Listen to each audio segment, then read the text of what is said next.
Hello friends, मेरा नाम है साकेत कुमार। यार आज मैं आपके लिए लेके आया हूँ टॉपिक, वो है डिप्रेशन। अब मैं क्यों डिप्रेशन लाया, क्योंकि यार आज के स्टूडेंट्स को ये काफ़ी ज़्यादा प्रॉब्लम आ रही है, और स्टूडेंट्स को तो आ ही रही है, बल्कि एक एडल्ट पीपल को भी ये आ रही है, और लोग इसके बारे में जान नहीं रहे हैं, तो वो इसका इलाज करा नहीं रहे हैं, और ये काफ़ी ज़्यादा प्रॉब्लम उन्हें क्रिएट कर रही है आगे लाइफ में। तो मुझे लगता है यार कि लोगों को जाननी चाहिए डिप्रेशन के बारे में, एटलीस्ट नॉलेज तो होनी चाहिए कि डिप्रेशन क्या होती है और क्या क्या हमें हो सकता है अगर हमने इलाज नहीं कराए तो। इसलिए आज डिप्रेशन का टॉपिक लेके आया हूँ। मैं आशा करता हूँ कि आपको ये नॉलेज वाली वीडियो अच्छी लगी तो चैनल को सब्सक्राइब करिएगा, वीडियो को लाइक करिएगा, ऐसे ही और बेल नोटिफिकेशन दबा दीजिएगा ताकि आपको जल्दी से जल्दी अपडेट मिल सके। तो चलिए शुरू करते हैं।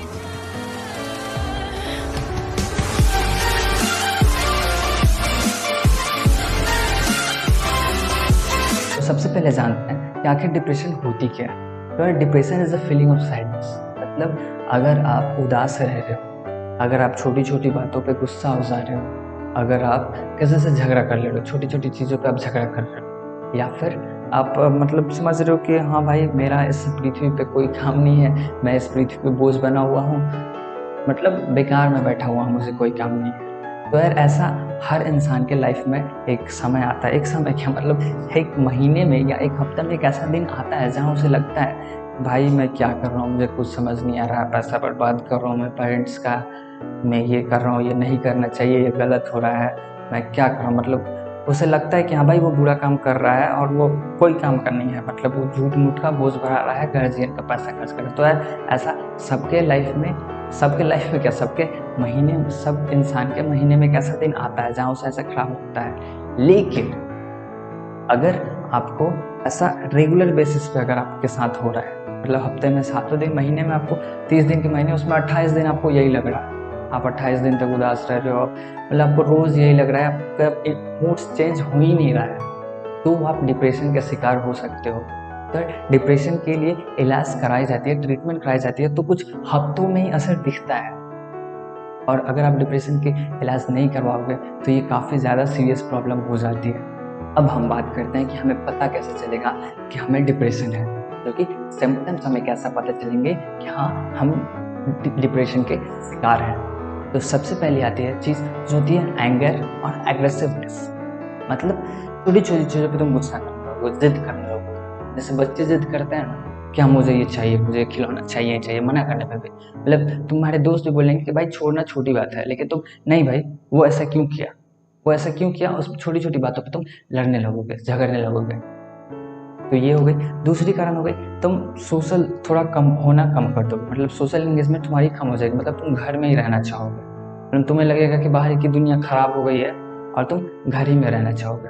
उसके बाद इंटरनल सैडनेस, तुम अंदर से उदास रहने लगोगे, कि लगेगा तुम्हें सब खराब हो रहा है, तो तुम अंदर से उदास रहने लगोगे, तुम्हें कुछ अच्छा नहीं लगने लगेगा। बिहेवियर में तुम्हारी क्या चेंज आएगी, बच्चों के बिहेवियर में चेंज क्या आएगी, तो वो स्कूल नहीं जाना चाहेंगे। कि मैं स्कूल जाने के लिए बच्चे रोते हैं ना, तो ये एक सिंपल है कि हाँ स्कूल जाने के लिए बच्चे रोते हैं, लेकिन मैं कुछ सिम्टम्स बता रहा हूँ, अगर इसमें से 4-5 सिम्टम्स अगर आपके अंदर हैं तो फिर आप डिप्रेशन का शिकार हैं। बच्चे स्कूल जाने के लिए रोते हैं, नॉर्मल है, लेकिन ऑन रेगुलर बेसिस वो रोज जा रहे हैं, किसी दिन वो स्कूल जा ही नहीं रहे, और भी 4-5 कंडीशन जो झगड़ा कर रहे हैं सब, तो ऐसे ही 4-5 और कंडीशन बताओ, अगर वो ऐसा कर रहे हैं तो फिर वो डिप्रेशन के शिकार हैं। तीसरी होती है फीलिंग एम्पटी और सैड और होपलेस, मतलब आशा ही खत्म हो गई है लोगों से, दूसरे लोगों से हम जैसे आशा बना के रखते हैं ना कि हाँ वो ऐसा करेंगे, वो ऐसा करेंगे, वो हमारे लिए ऐसा कर देंगे, तो हमारी आशा ही खत्म हो गई दूसरे से, वो मेरे लिए कुछ नहीं करेंगे, हम बेकार बैठे हैं, अच्छा कोई हमको ये समझता है, तो ऐसा हम मतलब खाली हम, कोई हमारे लिए कुछ नहीं समझ रहा है, हमको कोई कुछ नहीं समझ रहा है। चौथी बात आती है बिहेवियर में तुम्हारी चेंज होगी, काफ़ी ज़्यादा बिहेवियर में चेंज होगी, हमेशा तुम थका हुआ महसूस करने लगोगे, सुसाइडल थॉट्स तुम्हें आने लगेंगे, अगर तुम शराब पीते हो तो ज़्यादा शराब पीने लगोगे, ड्रग्स लेने लगोगे, और हाई रिस्क एक्टिविटीज़, मतलब जो लोग मना करेंगे भाई मत करिए, तुम कहोगे नहीं भाई मज़ा आता है, मुझे रिस्क लेने में मज़ा आता है। बिल्कुल मज़ा आता है किसी को, सुबह मैं नहीं बोल रहा कि अगर आप में एक सिम्टम्स है तो आप डिप्रेशन के शिकार नहीं है, अगर आप में 5-6 सिम्टम्स अगर आपके अंदर हैं तो आप डिप्रेशन के शिकार हैं। उसके बाद आती है सेक्सुअल इंटरेस्ट, आपकी सेक्सुअल लाइफ से सेक्सुअल लाइफ में इंटरेस्ट खत्म हो जाएंगे और आप अच्छे से अपने पार्टनर को सेटिस्फाई नहीं कर पाएंगे, मतलब आपको डिजायर ही खत्म हो जाएगी सेक्स। ये भी एक डिप्रेशन के शिकार होती है। चौथी आती है कंसंट्रेशन नहीं कर पाएंगे आप किसी चीज़ पे। अगर आप पढ़ने भी बैठ रहे हैं तो आप कंसंट्रेट नहीं कर पाएंगे किसी भी चीज़ पे। तो उसके बाद वाली चीज़ आती है डिलेड रिस्पॉन्स। अगर मैं आपसे बात कर रहा हूँ तो मैं कुछ बोल रहा हूँ, उसमें आपको जवाब देने में कुछ टाइम लग रहा है। अच्छा, ओ क्या बोल रहे थे, मतलब ध्यान नहीं देने आप सामने वालों पे। तो ये भी एक डिप्रेशन के कारण हो सकती है। उसके बाद आते हैं स्लीपिंग डिसऑर्डर। आपको स्लीपिंग मतलब आपको या फिर आप ज़्यादा सो रहे हैं या फिर आप ज़्यादा सो रहे हैं या फिर आप कम सो रहे हैं, मतलब आप लिमिटेड 7 से 8 घंटे नहीं सो रहे हैं, या तो बहुत 14-15 घंटे सो रहे हैं, या फिर आप बहुत कम सो रहे हैं। उसके बाद आती है आपको दर्द होने लगेगा, आपको पीठ में दर्द होने लगेगी, आपको गर्दन में दर्द होने लगेगी, आपको डाइजेस्टिव प्रॉब्लम भी होने लगेगी। तो ये सब कुछ सिम्टम्स हैं जिसमें से अगर आपको ज़्यादा सिम्टम्स दिख रहे हैं तो आप बिल्कुल डिप्रेशन के आप शिकार होते जा रहे हैं और आपको एक साइकोलॉजिस्ट की ज़रूरत है। अब हम बात करते हैं कि आखिर क्या क्या कारणें हो सकती हैं जिससे हमें डिप्रेशन हो। So what are the causes of depression. So पहली कॉज जो है वो आपकी फैमिली हिस्ट्री। अगर आपके फैमिली में पहले से ही मूड डिसऑर्डर है, किसी को, आपके पेरेंट्स को है या फिर आपको ग्रैंडफादर ग्रैंडमदर्स को है, तो आपके अंदर भी हो सकता है मूड डिसऑर्डर। तो ये ठीक है, ये ठीक हो जाती है मूड डिसऑर्डर, ये उतनी ज़्यादा सीरियस नहीं होती है। उसके बाद आती है अर्ली चाइल्डहुड ट्रॉमा। मतलब अगर आपने बचपन में कुछ ऐसा चीज़ देख लिया जिससे आपको बहुत ज़्यादा दुख पहुंचा तो फिर आप डिप्रेशन में जा सकते हो।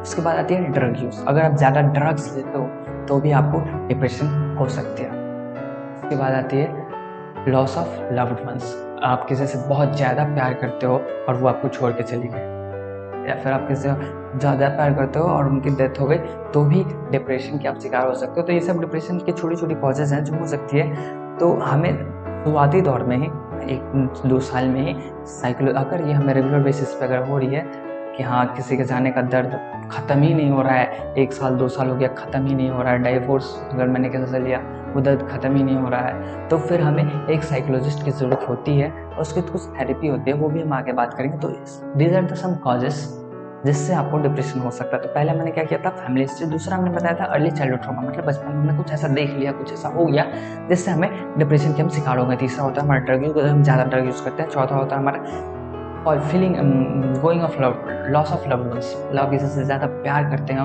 और आपने उन्हें खो दिया।